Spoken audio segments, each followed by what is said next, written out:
kali ini kami juga tidak sendiri untuk menyimak dan membahas bagaimana nantinya jelang penyampaian pidato Presiden Prabowo Subianto terkait dengan RAPBN 2027 dan juga nota keuangan. Sudah bersama kami di studio semesta BTV di PIK 2 ada Pak Muhammad Faisal selaku Direktur Eksekutif KOR Indonesia. Sehat Pak? Sehat, alhamdulillah. Baik. Siang. Dan setelah itu juga kami sudah bersama dengan Sarman Simanjorang, Wakil Ketua Umum Kadin Indonesia. Apa kabar Bang Samran? Semangat selalu. Oke.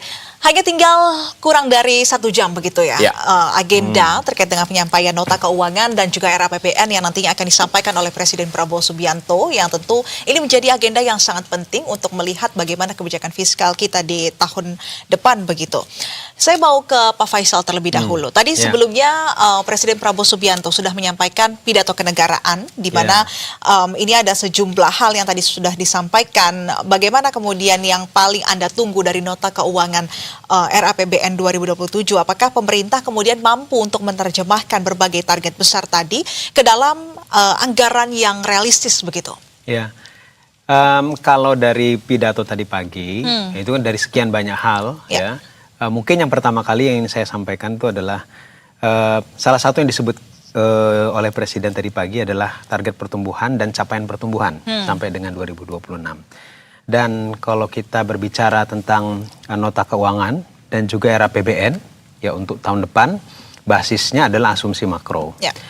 Asumsi makro salah satunya yang penting adalah asumsi makro pertumbuhan ekonomi. Nanti kita belum lihat bagaimana struktur asumsi makronya, tapi kalau berkaca dari KEM PPKF 2027 yang sudah terbit beberapa waktu yang lalu, nah target pertumbuhannya adalah 5,8 sampai 6,5%. Betul. Nah tadi Kang Samad di sebelumnya menyampaikan kalau dari target yang disampaikan Bappenas 5,6 sampai 6,2 ya. Nah jadi satu, kalau kita melihat dari asumsi makro, kalau betul nanti sama dengan KMPPKF ya, biasanya sih asumsi makro didorong lebih tinggi itu tahun depan ya. Nah ini berarti satu, target pertumbuhannya lebih tinggi dan itu menjadi basis target penerimaan. Ya, jadi karena tapi penerimaan dan belanja semuanya itu kan dikali dengan PDB-nya. Jadi artinya basisnya adalah pertumbuhan ekonomi. Kalau pertumbuhan ekonominya tinggi, maka penerimaan dan belanja itu juga jadi tinggi dalam targetnya gitu. Nah, jadi poinnya adalah pertama adalah kalau terlalu tinggi asumsi makronya dibandingkan dengan faktanya, nah ada potensi realisasi nanti dalam penerimaan dan juga belanja akan ada shortfall yang besar. Nah itu risiko pertama ya. Yang kedua yang juga disampaikan oleh Kang Samad sebelumnya, ini semestinya yang kita harapkan di 2027 adalah bukan hanya mengejar target pertumbuhan. Tadi target pertumbuhan dalam asumsi makro udah tinggi ya. Nah yang menjadi PR yang tidak kalah penting menurut saya adalah kualitas daripada pertumbuhannya. Nah itu yang tadi dikatakan bahwa ketika pertumbuhan ekonominya tinggi, bagaimana dengan penciptaan lapangan pekerjaan? Betul. Bagaimana dengan daya beli, terutama dengan kelas menengah yang terus mengalami penurunan? Bagaimana dengan ekonomi di daerah-daerah? Ya, karena kita ingin ekonomi ini bergerak bukan hanya di sekitaran pusat Jakarta dan sekitarnya, bahkan hanya Jawa, tapi juga di daerah-daerah. Nah, itu kualitas pertumbuhan seperti ini yang kita harapkan ya. Jadi kualitas pertumbuhan dan juga keadilan ekonomi. PR-nya masih besar menurut saya 2027 karena faktanya lapangan pekerjaan yang formal ya. Jadi ini kita berbicara penciptaan lapangan pekerjaan tuh khususnya adalah yang formal mestinya. Betul. Bukan keseluruhan. Nah, kalau kita melihat sekarang kan masih tinggi nih, yang informalnya masih bertahan di 59% terhadap total tenaga kerja yang informal. Jadi yang formalnya berarti kan hanya 41%. Kelas menengah dari 2020 sampai 2025 data terakhir yang kami lihat di Susnas terus mengalami penurunan secara jumlah dan secara kontribusi terhadap total konsumsi. Nah ini berhubungan ini antara penciptaan lapangan pekerjaan dengan income masyarakat yang salah satunya dilihat dari kelas menengah. Kenapa kelas menengah? Karena kelas menengah ini adalah yang paling menopang ekonomi ya, karena konsumsi dari kelas menengah ini menjadi basis konsumsi order dari pelaku industri, pelaku usaha ya. permintaan terhadap produk barang dan jasanya. Nah, sehingga kalau dia mengalami pelemahan, maka akan berdampak kepada sektor produksi, akan berdampak terhadap pertumbuhan juga. Nah, jadi artinya PR besar di 2027 adalah mengembalikan atau mengobati penyakit yang belum selesai, belum terobati sampai dengan sekarang. Paling tidak dalam catatan statistik terakhir. Artinya pertumbuhan ekonomi satu hal. Yang kedua, bagaimana mengobati penurunan daya beli di kelas menengah dan calon kelas menengah, ya. Bagaimana menciptakan lapangan pekerjaan formal yang lebih tinggi dibandingkan yang informal pertumbuhannya gitu. Karena berpengaruh nanti ke kualitas lapangan kerjanya, kualitas pekerjaan dan juga ke income-nya. Betul. Gitu. Dan terakhir tadi yang saya sampaikan juga adalah, dan sudah dijelaskan juga oleh Kang Samad bahwa nanti tahun depan TKD ditingkatkan.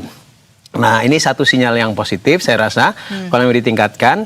Nah, karena selama ini yang menjadi concern kita adalah ketika efisiensi disamaratakan di daerah itu, maka akan ada side effect yang cukup besar menurut saya. Karena kalau kita berbicara ekonomi daerah, sangat-sangat tidak seragam. Bukan cuma berbeda, sangat berbeda antara satu daerah dengan daerah yang lain. Sehingga ketika kita pukul rata, nah ini akan banyak daerah-daerah yang mengalami istilahnya guncangan ekonomi. Apalagi kalau mau menggerakkan ekonomi daerah gitu, jangankan menggerakkan ekonominya dengan spending dari belanja barang dan juga belanja modal. Bahkan untuk membiayai ASN-nya, ini juga harus mencari sumbernya dari mana. Nah, ini yang sempat juga saya sampaikan tempo hari waktu diundang sama Pak Presiden ke Hambalang ya. Jangan sampai kondisi seperti 2025 ya. Ketika ada riak-riak di beberapa daerah karena potongan transfer ke daerah itu berdampak pada sejumlah daerah itu kemudian menaikkan PBB ya secara tiba-tiba dan juga dengan margin yang begitu besar gitu. Nah, ini saya pikir beberapa hal yang kita harapkan terefleksi dalam nota keuangan dan juga RAPBN 2027 nanti gitu. Baik. Ya. Oke.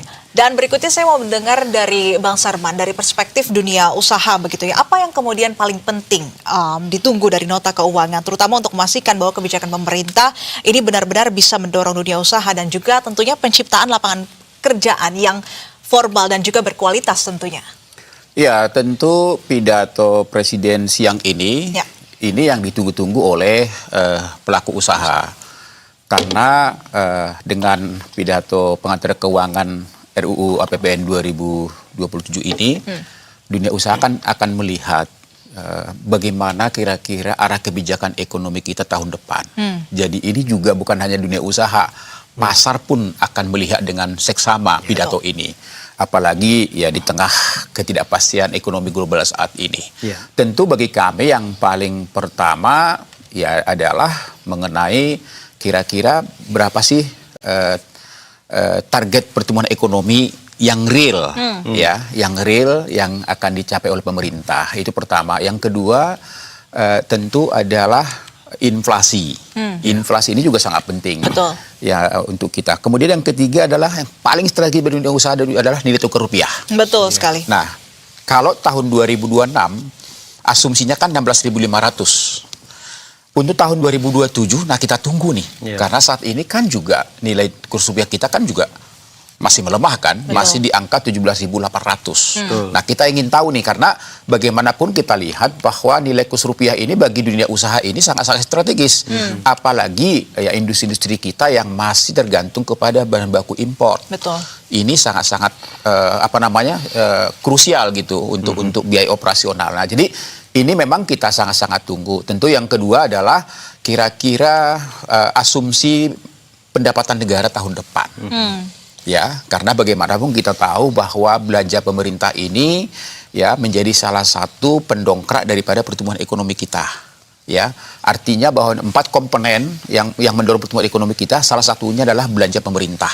Nah, kita ingin tahu nih targetnya berapa, kemudian juga dibelanjakan kemana saja, ya. Program strategis nasional pemerintah apa saja. Kalau misalnya seperti pendidikan, itu kan sudah mandatory kan, 20%. Nah, kemudian kemana lagi? Apakah infrastruktur, pendidikan, kesehatan, subsidi energi, pertanian, UMKM? Nah, ini kan kita tunggu dari Bapak Presiden dalam hal ini. Kemudian yang tidak kalah penting juga adalah bagaimana strategi pemerintah ke depan untuk menjaga daya beli masyarakat kita. Karena kita tahu bahwa sampai saat ini kan kita adalah salah satu negara yang masih tergantung pertumbuhan ekonomi kita dari daya beli. Kita belum seperti Vietnam atau Singapura atau mungkin Filipina misalnya, bahwa pertumbuhan ekonomi kita, ekonomi mereka itu ditopang oleh investasi dan juga ekspor. Nah, kalau kita kan masih konsumsi rumah tangga dalam hal ini. Betul. Nah, kita ingin tahu strateginya, karena tantangan kita di depan mata kita adalah pertama dari sisi pengangguran misalnya. Ya, pengangguran kita tahu sampai saat ini kita masih cukup besar, masih di angka 7 jutaan.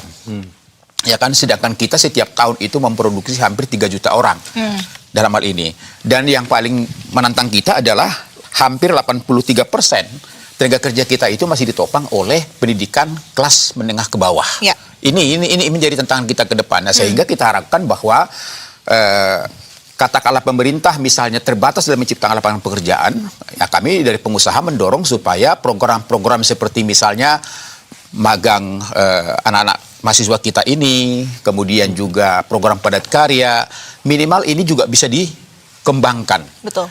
Makin disebarluaskan, makin diperbanyak. Karena apa? Kita lihat dengan program magang nasional, mereka akan mendapat uang saku setara dengan UMP. Tentu ini juga akan bisa mendongkrak daripada daya beli masyarakat kita. Ya kan? Kemudian juga misalnya program padat karya ada di 2 kementerian. Diperluas lagi supaya anak-anak daerah ini minimal mereka bisa dapat uang saku harian itu bisa dibelanjakan. Karena tadi Pak Faisal katakan bahwa dengan TKD yang saat ini sangat terbatas di daerah, ini juga sangat-sangat mempengaruhi bagaimana pergerakan ekonomi di daerah. Betul. Kita tahu bahwa banyak UKM, banyak selama ini perusahaan-perusahaan yang menjadi rekanan di pemerintahan daerah. Tapi dengan terbatas TKD, itu banyak sekali yang tanda kutip ya, tutup. Karena selama ini kan mensuplai katakanlah mungkin makanan, snack setiap hari dulu. Sekarang nggak ada lagi dalam hal ini. Jadi sehingga memang bahwa kita harapkan nanti Bapak Presiden juga bisa katakanlah bagaimana upaya-upaya untuk meningkatkan daya beli masyarakat kita ini melalui penciptaan lapangan pekerjaan.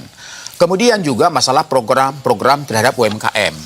Ya, kita tahu bahwa selama ini kan kita mengklaim 60 juta UMKM kita ini adalah merupakan bagian daripada tiang ekonomi kita, penopang ekonomi kita. Tapi kita belum melihat bahwa sejauh mana sih sebenarnya program pemerintah di bidang UMKM ini yang sudah berjalan. Kan dari dulu kita ingin bahwa UMKM ini naik kelas. Betul. Dari mikro ke kecil, kecil ke menengah, menengah suku-suku jadi besar. Ya. Tapi sampai saat ini kita lihat masih belum maksimal dalam hal ini. Ini kan perlu dievaluasi. Termasuk kementerian terkait misalnya. Kita ingin bahwa Kementerian Koperasi, Kementerian UMKM, Kementerian Ekonomi Kreatif yang sudah terpisah, kita ingin mereka juga bisa memberikan kontribusi terhadap pertumbuhan ekonomi kita. Berapa persen sih dari ekonomi kreatif, berapa persen sih dari koperasi, berapa persen sih dari UMKM dan yang lain-lain gitu loh.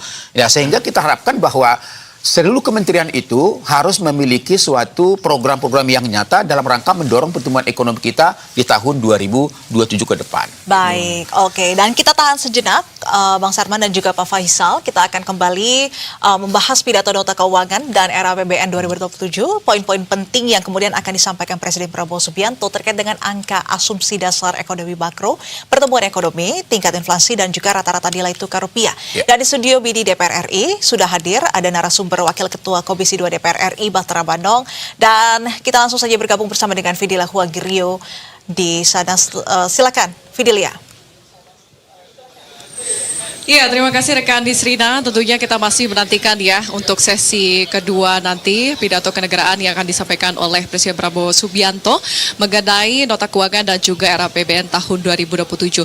Namun kalau misalnya kita melihat tadi di sesi pertama, memang Prabowo Subianto sempat menyebutkan bahwa bagaimana kinerja dari pemerintah Prabowo Gibran sampai dengan semester pertama tahun 2026. Salah satunya itu adalah pertumbuhan ekonomi mencapai 5,45% di semester pertama tahun 2026 ini, yang menjadi yang tertinggi selama 13 tahun terakhir. Namun apakah angka pertumbuhan tersebut ini sudah berdampak kepada masyarakat luas menurut perspektif Komisi 2 DPR RI? Kita akan langsung saja membahasnya bersama dengan Bapak Batra Bandong selaku Wakil Ketua Komisi 2 DPR RI yang sudah bergabung bersama kami di Mini Studio Berita 1. Selamat sore Bapak Batra. Selamat sore Mbak. Apa kabarnya hari Alhamdulillah. ini? Baik, sehat. Alhamdulillah. Pak, tadi kan kita sudah mendengarkan langsung ya paparan dari Presiden Prabowo Subianto di sesi pertama. Tadi menurut Anda bagaimana Anda menilai capaian kerja kementerian dan juga lembaga sejauh ini? Ya, kalau kita lihat ya bahwa tadi Pak Presiden sudah menyampaikan dari berbagai capaian yang sudah diraih oleh pemerintah, walaupun dalam situasi kita tahu sendiri ya bahwa ketidakpastian global terutama berkaitan dengan soal ekonomi dan tentu geopolitik kita yang sampai hari ini masih penuh dengan ketidakpastian, tetapi alhamdulillah walaupun situasi itu berdampak terhadap Indonesia, tetapi yang patut kita syukuri Pak Presiden menyampaikan bahwa pertumbuhan ekonomi kita masih sangat baik, dan bahkan sepanjang mungkin selama 13 tahun terakhir ini adalah capaian yang paling tinggi. Kalau kita lihat di kuartal pertama pertumbuhannya kan masih sekitar 5,61, terus kemudian di semester pertama tadi disampaikan juga bahwa 5,4 sekian, dan bahkan Pak Presiden sempat menyinggung bahwa insya Allah nanti ke depan mudah-mudahan pertumbuhan ekonomi kita bisa sampai di kisaran 6%. Ini yang kita harus kita beri apresiasi ya kepada pemerintah. Nah, selain itu Pak Presiden tadi menyampaikan bahwa tentu pertumbuhan ekonomi ini tidak akan berarti apa-apa kalau tidak berdampak langsung terhadap kesejahteraan masyarakat kita. Nah, maka dari itu beliau tadi menyampaikan bahwa bagaimana dalam situasi yang penuh ketidakpastian ini yang paling harus dijaga adalah soal ketahanan pangan kita. Kita harus mandiri dari berbagai hal karena kita harus mengantisipasi kalau misalnya, mohon maaf kita nggak minta-minta ya, kalau kejadian misalnya perang di mana-mana nggak berhenti, dan bahkan bisa saja akan mungkin negara kita juga nggak ada jaminan kan bahwa tidak akan diserbu oleh negara lain. Nah, maka dari itu kita harus memperkuat ketahanan pangan kita, dan beliau tadi menyampaikan bahwa sejauh ini dengan kinerja capaian pemerintah yang terkait dengan swasembada, kita bisa swasembada beras, kita bisa swasembada jagung, ada 8 tadi ya swasembada, telur, terus kemudian kita bisa swasembada daging ayam, walaupun misalnya dalam proses juga bagaimana ke depannya terutama daging sapi dan kerbau juga bisa kita swasembada, artinya supaya kita bisa melindungi terutama yang paling penting kan rakyat itu harus terjaga ya makannya. Jadi maka dari itu Pak Presiden konsen betul di sana. Belum lagi kalau kita misalnya tadi lihat ya bahwa kita berbicara kenapa MBG ini penting, bukan hanya soal memberi makan, tetapi ini adalah bagian dari memperbaiki sumber daya manusia kita di masa-masa yang akan datang, sambil kita perbaiki juga infrastruktur sekolahnya. Dan tadi pemerintah menyampaikan bahwa di tahun ini 2026 sekitar 70.000 sekolah yang sudah direvitalisasi, dan ke depan juga insya Allah tahun 2027 ini akan direncanakan sekitar hampir 100.000 sekolah yang akan direvitalisasi. Artinya Pak Prabowo konsen betul bagaimana memperbaiki sumber daya pendidikan kita, terutama bukan hanya soal memberi makan tadi, tapi infrastruktur pendidikan juga dibenahi secara perlahan-lahan. Belum lagi misalnya soal program bedah rumah tadi disampaikan kurang lebih 90.000 rumah yang sudah dilakukan bedah rumah. Terus kita bicara misalnya soal ketahanan energi, dan sepanjang sejarah baru bisa kita misalnya bagaimana B50 sudah di launching oleh pemerintah, dan mudah-mudahan ini menjadi sumber-sumber alternatif energi ke depan sehingga kita bisa mandiri sebagai suatu bangsa, terutama bagaimana kemandirian energi kita bisa kita capai dengan baik. Nah, tentu capaian-capaian itu semua lagi-lagi Pak Presiden menyampaikan bahwa tidak akan berarti kalau misalnya tidak berbanding lurus dengan kesejahteraan masyarakat kita. Oke, nah kita tentunya harus mengapresiasi begitu ya pemerintahan Prabowo Gibran sampai sejauh ini memang dengan pertumbuhan yang bahkan di kuartal pertama tahun 2026 ini 5,61%. Kemudian ternyata secara kumulatif sampai dengan Juni ini semester 1 itu 5,45%, dan diharapkan juga nanti akan pertumbuhannya gradual begitu ya. Nanti meningkat terus sampai dengan tahun 2029 di angka 8%. Nah, Pak Batra, sebetulnya sejauh ini Anda melihat bagaimana sih koordinasi antara kementerian dan juga lembaga, terutama antara pemerintah pusat dan juga pemerintah daerah. Koordinasinya apakah sejauh ini cukup baik begitu ya, melihat banyak sekali catatan-catatan dan juga program-program yang akan dilaksanakan, kita melihat ya dari Presiden Prabowo Subianto.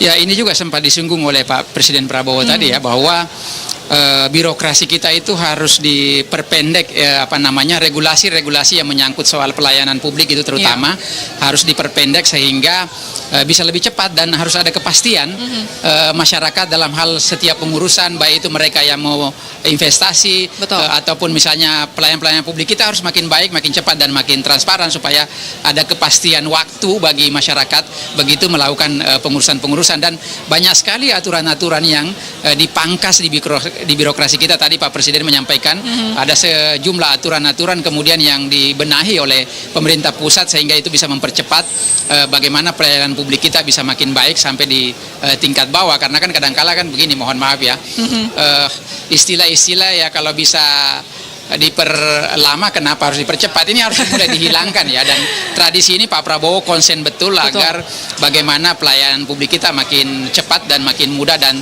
tentu yang paling penting adalah ada kepastian waktu. Baik, terima kasih banyak Pak Bahtera Banong selaku Wakil Ketua Komisi 2 DPR RI yang sudah berbagi pandangannya di Mini Studio Berita 1 hari ini. Pak, sukses dan sehat selalu untuk Anda Pak Bahtera. Terima kasih, sampai ketemu lagi. Ya, demikian dialog kami bersama dengan Pak Bahtera Banong selaku Wakil Ketua Komisi 2 DPR RI. Kembali ke Anda di Studio P2 Nisrina.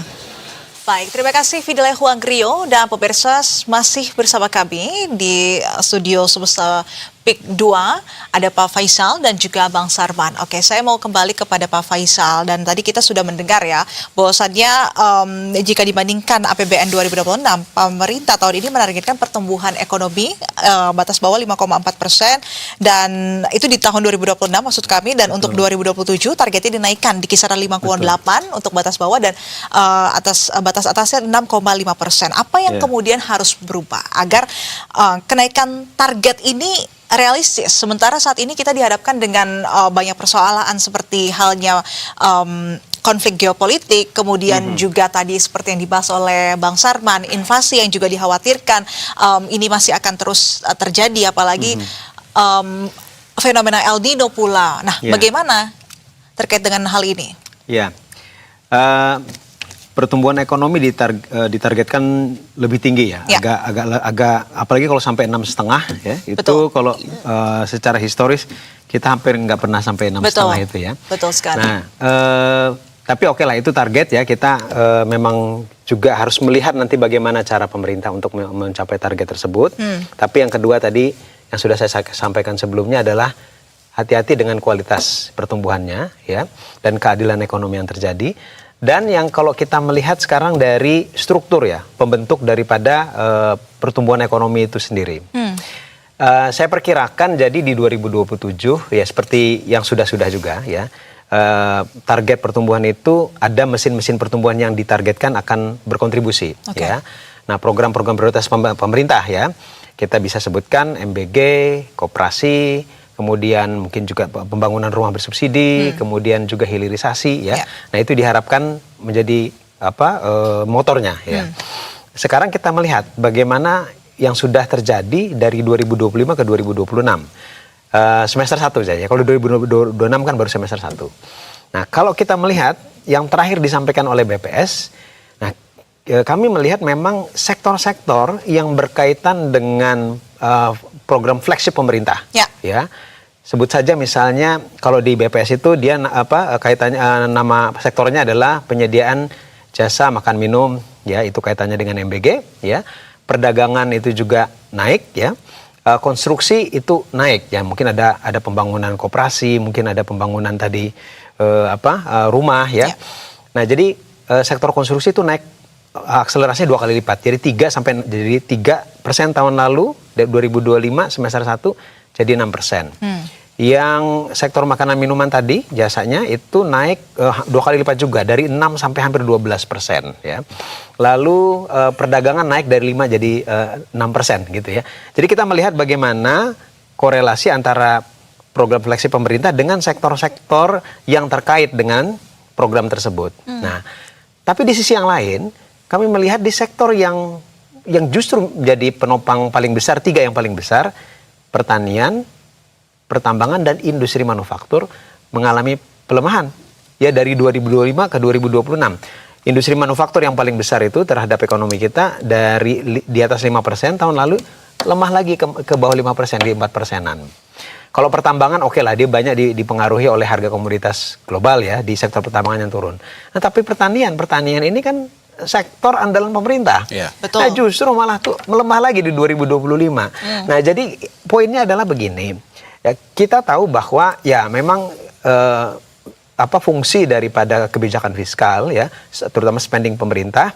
Nah ini ada yang sifatnya langsung ya dari injeksi spending, direct spendingnya, tapi yang tidak kalah penting, bahkan justru jauh lebih penting adalah bisa menginduce atau mempengaruhi, menstimulus sektor swasta untuk mendorong ekonomi lebih besar lagi. Karena yang paling besar kontribusinya terhadap ekonomi kita spending swasta jelas gitu ya. Pemerintah itu hanya sedikit gitu. Ya. Nah ketika pemerintah mendorong dengan belanja secara direct spending, nah ini diharapkan juga mendorong sektor-sektor yang lain, sektor swasta gitu ya.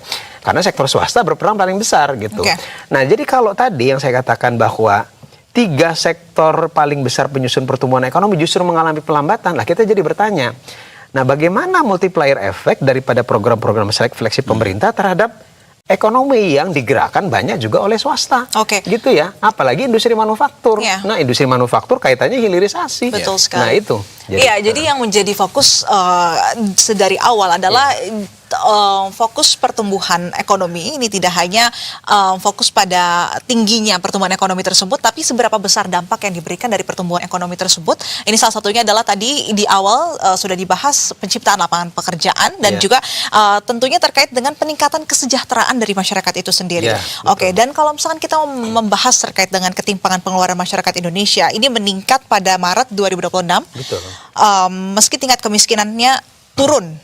Nah, tapi tingkat keparahan kemiskinan itu naik. Ya. Betul. Nah, ini Badan Pusat Statistik mencatat gini, ratio ini mencapai 0,30 atau 0,368, naik 0,005 poin dari 0,363 pada September 2025. Bagaimana kemudian analisa Anda terkait dengan hal ini? Nah, ini kan berarti menunjukkan bahwa ada sekelompok masyarakat tadi ya, yang berada di bawah, yang tidak terjangkau waktu dari multiplier effect.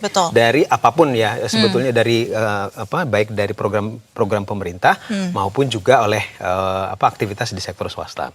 Nah sehingga ketika yang kalangan atas itu mengalami peningkatan pendapatan dan juga pengeluaran, yang kalangan bawah stay, sehingga ketimpangan itu melebar. Tadi saya bilang bahwa jumlah orang miskin di bawah garis kemiskinan memang secara proporsi itu turun, tapi kondisi orang di antara orang miskin, nah terutama di pedesaan, tingkat keparahan dan kedalaman kemiskinannya itu lebih buruk dibandingkan September 2025 ya. Nah jadi ada permasalahan dikaitkan dengan keadilan ekonomi. Saya coba sambungkan tadi dengan penjelasan kaitannya dengan sektor-sektor yang menyusun pertumbuhan ekonomi, bagaimana menginjus sektor swasta ya. Nah kalau sebetulnya ada multiplier effect yang dirasakan ya oleh sektor swasta ya, termasuk juga nanti juga ke masyarakat. Nah mestinya tingkat pengangguran itu mengalami penurunan, tapi bukan hanya tingkat orang yang menganggur yang menurun, orang yang bekerja ya, tapi orang yang bekerjanya ini tidak yang separuh bekerja, setengah menganggur. Nah ini yang terselubung ini juga berkurang. Jadi bukan orang yang secara definisi BPS ya, orang yang menganggur itu kan yang cuman bekerja satu jam dalam 1 minggu ya. Kalau dia bekerja 1 jam 1 minggu itu dianggap tidak menganggur. Nah itu kan sangat-sangat longgar berarti definisinya. Jadi akan banyak orang-orang yang bekerja cuma hanya beberapa jam dalam 1 minggu, tidak masuk ke pengangguran. Tapi dia punya masalah karena dia berarti kan kekurangan dari sisi income. Nah itu terefleksikan kemudian dengan coba kita cek upah real ya. Upah nominal dari tahun ke tahun itu naik, tapi upah real itu kontraksi loh. Nah dan itu berdampak tentu saja ada hubungannya tadi dengan daya beli. Nah, jadi inilah dampak daripada kebijakan-kebijakan ekonomi.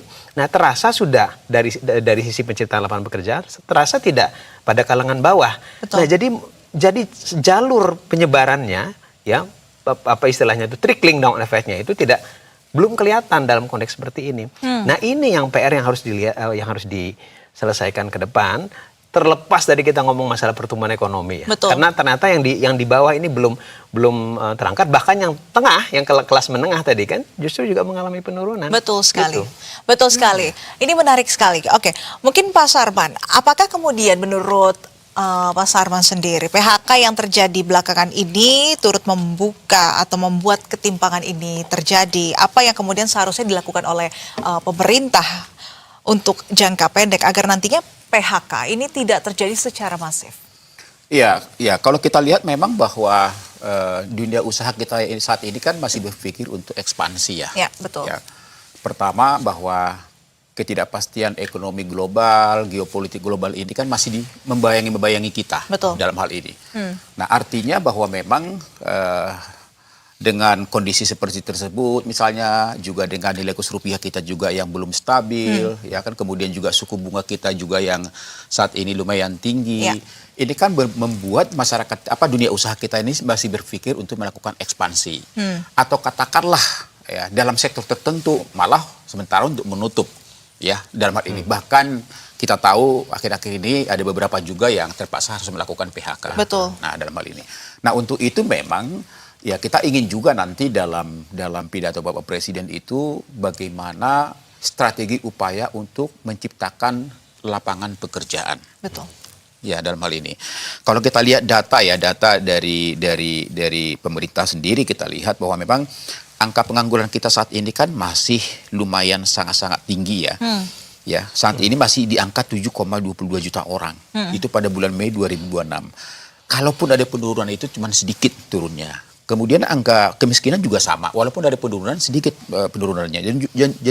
Jadi bagi kami dunia usaha adalah pertama memang bagaimana mendorong percepatan hilirisasi ini. Betul. Katakanlah dan antara misalnya sudah groundbreaking ada 13 proyek besar. Ya, kita berharap supaya proyek-proyek ini, hilirisasi ini itu mampu menciptakan lapangan pekerjaan. Dan kalau itu terjadi, itu kan lapangan pekerjaan yang formal. Gitu kan, artinya itu menjadi salah satu upaya dan strategi ya untuk juga dalam hal ini bisa meningkatkan produktivitas daripada daya beli masyarakat kita. Karena lagi-lagi saya katakan tadi, Pak Faisal juga menyampaikan bahwa ya kita ini bagaimanapun masih negara yang sangat tergantung kepada daya beli masyarakat dan pertumbuhan ekonomi kita dalam hal ini. Nah, itu pertama. Yang kedua masalah investasi. Nah, kalau kita investasi juga kita lihat bahwa pencapaian investasi kita kan cukup bagus, sangat positif dalam hal ini. Ya, artinya ini tingkat kepercayaan investor ke Indonesia ini sebenarnya cukup tinggi.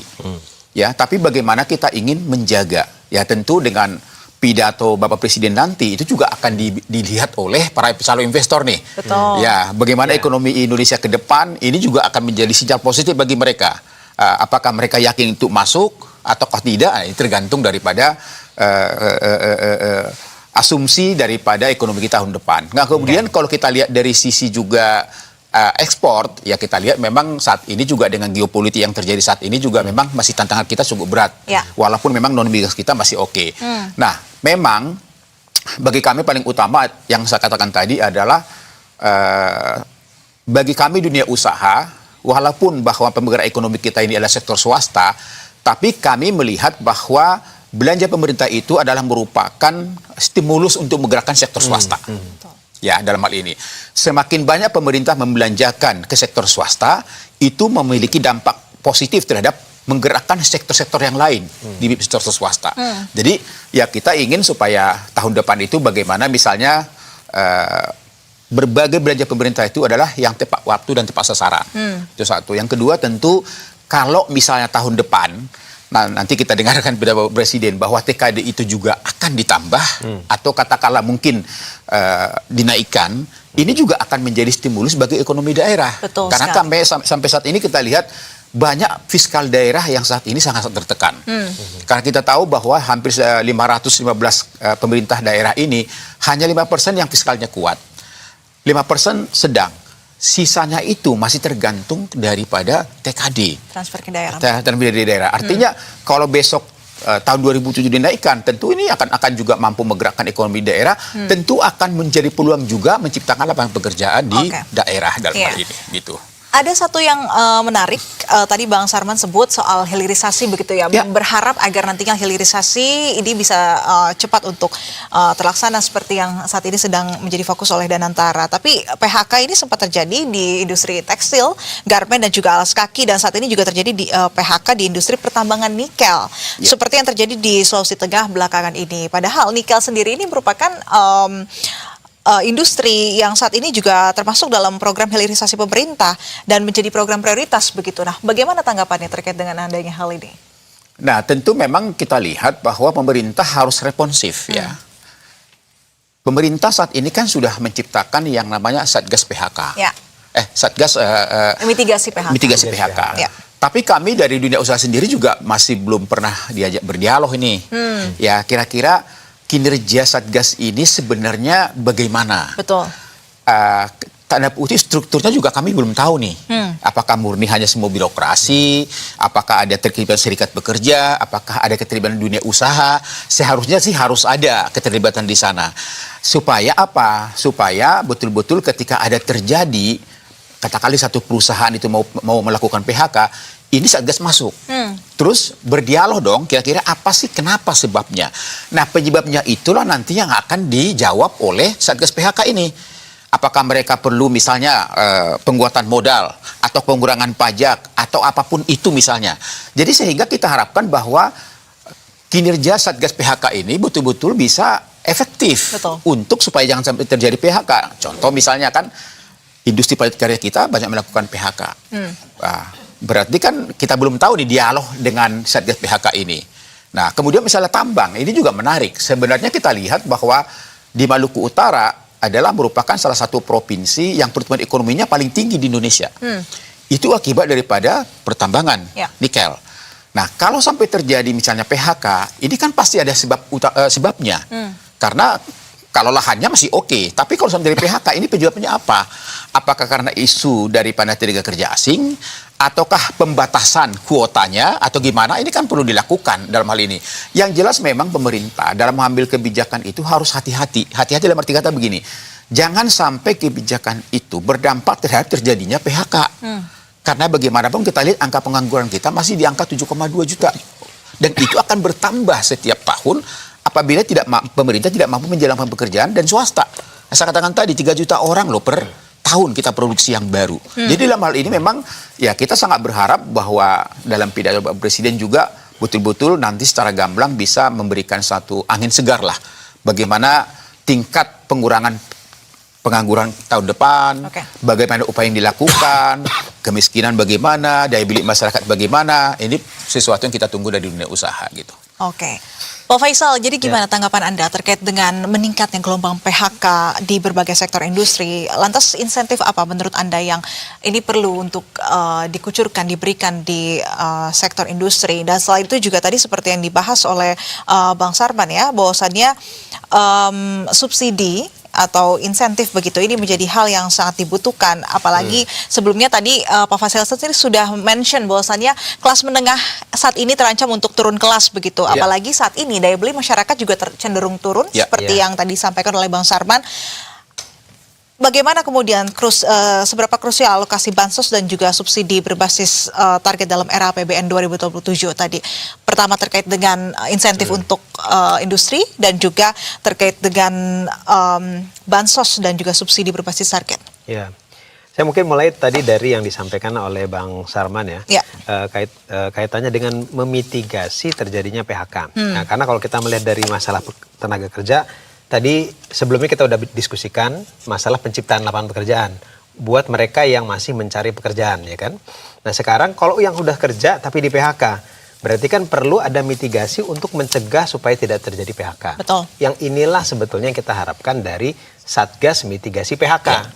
Sifatnya preventif. Ya, jadi bukan muncul masalah dulu ya baru responsif gitu. Nah, gimana cara preventifnya? Berarti kalau sudah kemudian ada keluhan daripada pelaku usaha, ketika ada satu kebijakan yang misalkan yang merugikan bagi usaha mereka, atau ketidaksinkronan mungkin dari sisi kebijakan, atau ada mungkin goncangan dari global yang berpengaruh terhadap bisnis mereka, ini kan yang salah satu potensi untuk kemudian perusahaan itu melakukan efisiensi, Ya. dan efisiensi itu biasanya yang mengurangi jumlah karyawan yang sering kali terjadi.